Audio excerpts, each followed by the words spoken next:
வீடியோவை எல்லாரும் ஒரு நிமிஷம் பாருங்க. விவசாயிகளோட கையை போய் பிடிப்பாங்க, என் கையை பிடிச்சி எனக்கு நன்றி சொல்லுவாங்க, ஏதாவது ஆசையா கையை பிடிப்பாங்க.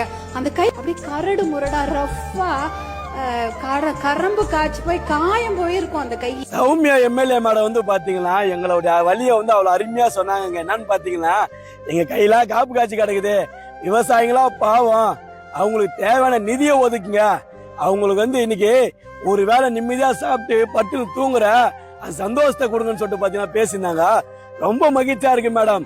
எங்களை பத்தி இவ்வளவு நாள் பேச ஆள் இல்லாததான் நாங்கெல்லாம் ஏங்கினுங்க வந்தோம். தயவு செய்து இந்த விவசாய துறைக்குத அந்த துறையை அந்த மேடம் கிட்ட கொடுங்க, அப்பதான் எங்களுக்கு நல்லது நடக்குன்னு எனக்கு தோணுதுங்க.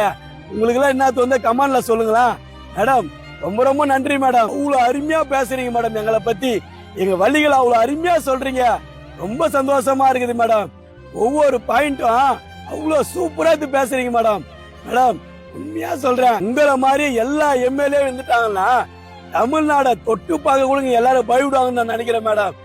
மேடம் ரொம்ப சந்தோஷமா இருக்குது மேடம். எங்களுக்காக குரல் கொடுக்க நீங்க இருக்கிறீங்கன்னு சொல்லிட்டு தொடர்ந்து குரல் கொடுங்க மேடம். உங்களுக்காக விவசாயி நாங்க இருக்கிறேன் மேடம்.